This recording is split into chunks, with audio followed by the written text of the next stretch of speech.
tear your soul apart. Presto, you're dead.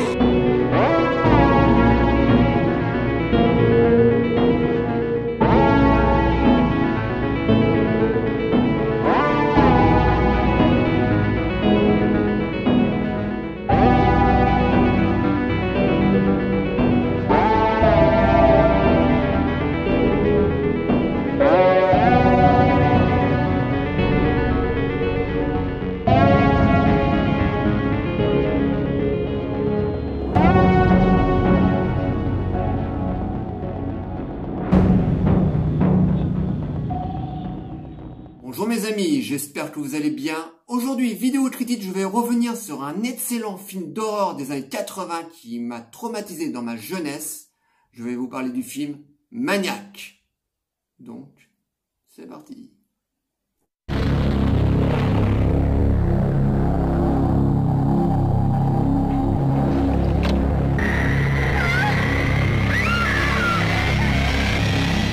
René Château présente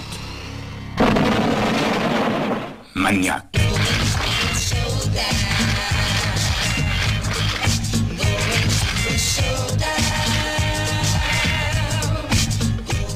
La terreur règne sur New York. Chaque jour, des femmes meurent, sauvagement assassinées. La police enquête, mais le maniaque continue son horrible collection.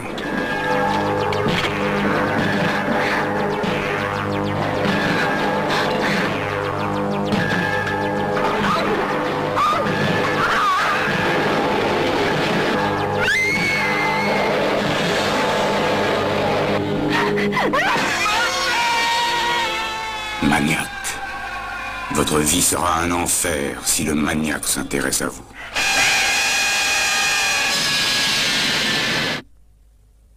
Maniac est un film réalisé en 1981 par William Lustig.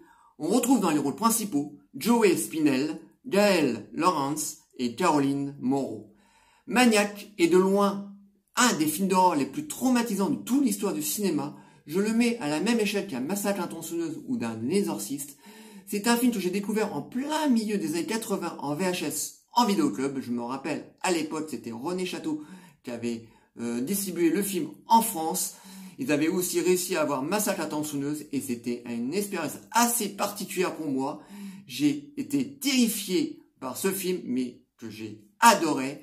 Donc nous sommes dans un film d'horreur assez classique, style slasher, mais le réalisateur a apporté un peu plus dans le film en donnant un côté galop au film, donc le galop pour les plus jeunes, et le style d'horreur italien de la fin des années 70, début 80, parce que en Europe, les maîtres de l'horreur, c'était les Italiens.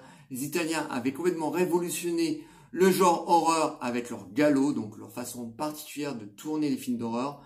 En général, c'était souvent des tueurs en série qui tuaient à l'arme blanche.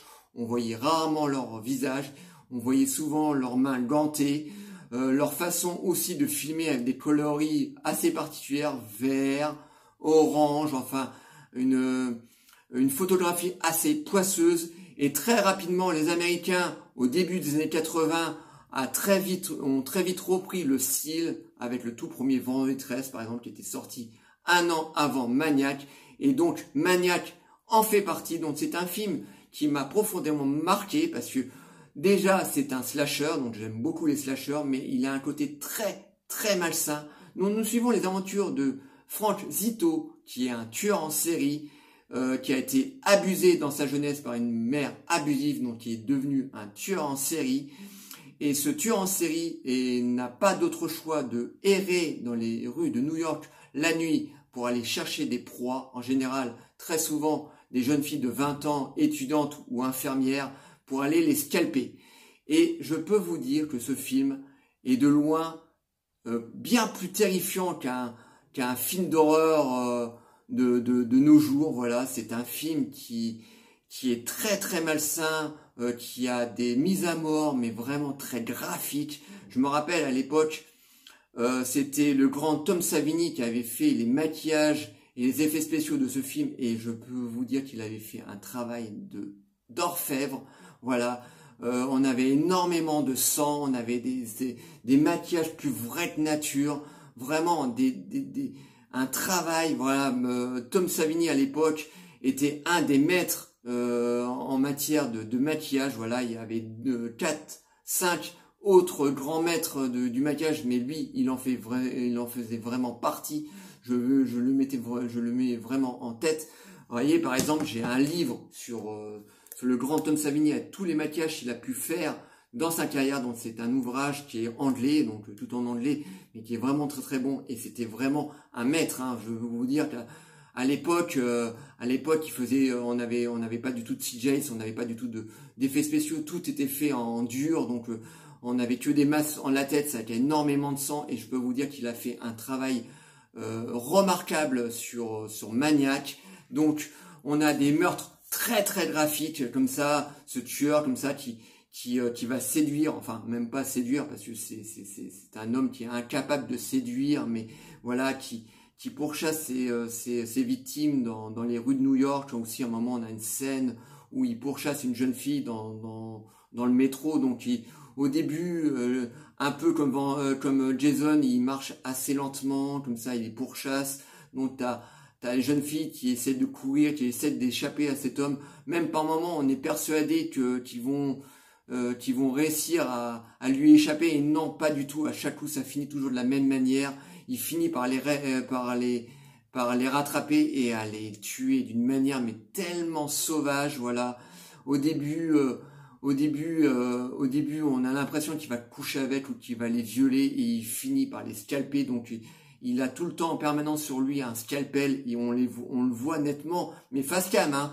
Là c'est pas du tout suggéré comme était le cas souvent dans les Vendredi 13. Voilà, souvent on voyait le couteau et puis souvent c'était plus suggéré qu'autre chose. Là c'est vraiment, on le voit, il passe le scalpel sur le front et puis d'un seul coup il arrache la tignasse des jeunes filles, parce qu'en fait il garde comme trophée les cheveux de ses victimes pour les mettre sur des mannequins dans son appartement qui est hideux, sordide. Voilà, il a un appartement dégueulasse où il y a des poupées accrochées au mur, il a des mannequins un peu partout où il a posé les scalps de ses victimes précédentes. Vraiment, on est vraiment dans un contexte vraiment très très lourd, très très très très malsain. Et on a Joe Spinell qui est un acteur très très connu des cinéphiles, parce que Joe Spinell est l'excellent acteur qui a joué dans le film Rocky, donc qui est le gangster tenancier de Rocky, qui demande à Rocky de casser des pouces sur les dots de faire des défis pour se faire de l'argent. Donc l'excellent Joe Spinell qui était déjà très très bon dans Rocky, mais là on lui donne un second rôle qui va lui coller à la peau jusqu'à sa mort, parce que malheureusement le grand Joe Spinell est mort assez rapidement. Voilà, il est mort quelques années après la sortie de Maniac. Et pourtant c'était un acteur qui avait vraiment du charisme, qui avait de la gueule. Voilà, il avait une gueule assez particulière comme ça, qui faisait quand même assez peur. Voilà, parce que dans Maniac par exemple, il est toujours en train de suinter, il a un regard de tarès et on a l'impression que les yeux vont lui sortir des orbites. Il a un regard vitreux, comme si c'était un homme qui n'a plus d'âme. Voilà, c'est vraiment, il est pleinement dans son rôle de tueur. Il le joue tellement bien, quoi. Il est à fond dedans, quoi. Et ce qui est bien aussi dans ce film, moi, ce qui m'a profondément marqué, c'est que le réalisateur nous met à la place du tueur. Voilà, très souvent, on voit les meurtres qu'il crée à travers ses yeux, quoi. Pas tout le temps. Bon, par moment, la caméra, voilà, on voit la victime en train de courir et on voit tuer la victime, pas à travers ses yeux, mais assez souvent, on découvre les meurtres à travers les yeux du tueur. Donc on est placé comme si c'était nous qui est le tueur. Donc il y a vraiment un côté très très malsain. Et donc c'est un film, moi, qu'on adorait avec mon frère, parce que voilà, on était très jeunes à l'époque, mais c'est un film d'horreur qui a quand même son ton à lui. Voilà, c'est un film qui ne ressemble à aucun autre film. Voilà, je pourrais même pas le comparer à Massacre à la tronçonneuse, qui était encore différent. Voilà, Tom Hooper a donné un côté beaucoup plus réel à son film, voilà, un petit côté documentaire à Massacre en tronçonneuse. Donc là, on a un côté slasher à la Vendredi 13, mais beaucoup plus malsain, beaucoup plus... en plus, on a un twist de fin que je vous révélerai absolument pas, mais il ne faut pas oublier que pendant tout le long du film, on voit les meurtres à travers les yeux de ce tueur. Donc on a un twist de fin qui est quand même complètement barré, complètement psychédélique. Alors si on oublie dès le début du film qu'en fait on voit les meurtres à travers les yeux de ce tueur, vous n'allez pas du tout capter la fin de ce film. Vous allez dire mais c'est quoi cette fin complètement chelou, mais où il veut aller comme ça. Et c'est un côté comme ça complètement psychédélique que j'ai adoré. J'adore cette fin de film qui finit vraiment très mal. Hein. Le film il commence très mal, il finit très mal. C'est vraiment un film malsain du début à la fin. Et franchement, c'est un film qu'il faut absolument voir. Alors attention, faut avoir le cœur bien accroché parce que voilà, quand vous voyez un tueur comme Franzito comme dans le film qui zigouille de la petite meuf en permanence, je peux vous dire que voilà, par moment on est vraiment mal à l'aise devant le film. C'est voilà, on peut pas.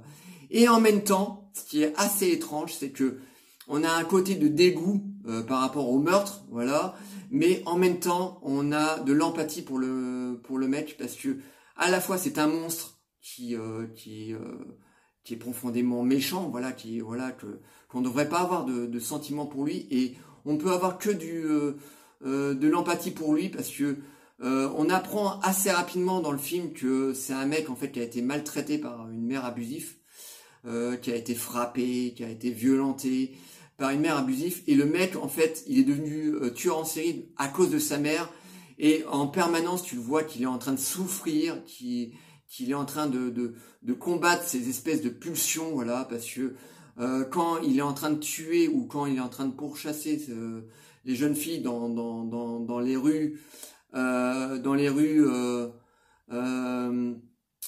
ou dans le métro, on entend tout le temps sa respiration, quoi. Comme ça, c'est voilà, comme un mec qui est obligé d'assouvir une espèce de pulsion très proche de la pulsion sexuelle, voilà, parce que pendant tout le long du film, il en viole pas une. Il se sert de son scalpel comme un pénis, quoi, en fait son scalpel c'est comme s'il les pénétrait, quoi, voilà, et au mieux de les pénétrer, voilà, il les scalpe et puis il les arrache, quoi, voilà. Et au moment où il assouvit sa pulsion, là on a l'impression qu'il redevient normal, et on le voit pleurer même à un moment. Voilà, 10 minutes après qu'il ait tué sa victime et qu'il ait scalpé sa victime, on voit qu'il se réveille, et puis on s'aperçoit qu'il s'aperçoit du meurtre qu'il a fait, et on le voit pleurer comme un gosse, quoi, ça. Donc à la fois on est horrifié par rapport à ce qu'il fait, à la fois voilà, c'est un monstre, on n'admet pas ce qu'il fait, et en même temps on a de l'empathie pour ce mec qui est une victime. En fait, on s'aperçoit que c'est une victime des violences qu'il a pu avoir dans sa jeunesse. Donc c'est un film qui est vraiment très malaisant, mais pour tout fan de films d'horreur, c'est vraiment un film vraiment à voir. Alors, pour les âmes sensibles, franchement, n'allez pas voir Maniac parce que vous allez vomir, hein. Franchement, très sincèrement, vous allez vomir. Voilà, on est vraiment dans de la violence vraiment plus. Mais vraiment, si vous aimez ce genre de film d'horreur, slasher, très malsain, je pense que vous allez prendre un bon petit pied. Bon, pour tous les amateurs de films d'horreur, à l'heure qu'il est, vous l'avez tous vu, mais je pense qu'il y a beaucoup de jeunes parmi vous qui ne connaissaient absolument pas ce film. Donc si vous aimez ce genre de film, franchement, regardez-le, mais franchement, accrochez-vous, parce que je vous dis, c'est vraiment un film à ne pas mettre dans toutes les mains.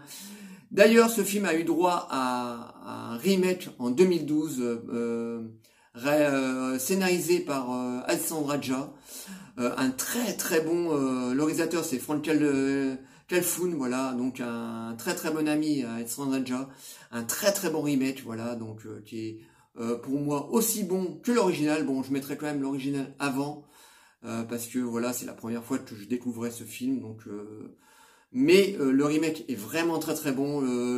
Le rôle de tueur est joué par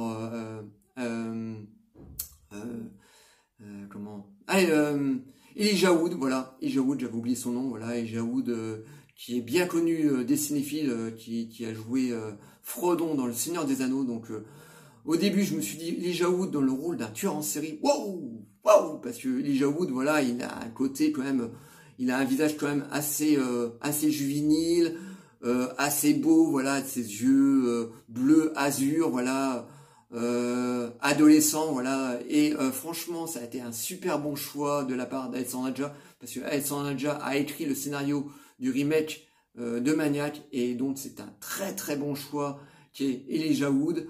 Là pour le coup dans le remake tous les meurtres se créent à travers les yeux du tueur, mais là c'est tout le temps en permanence par la vue du tueur, donc c'est presque nouveau par rapport au film original, parce que je vous dis, dans le film original, on a des meurtres qui sont créés à travers les yeux du tueur, et des fois non.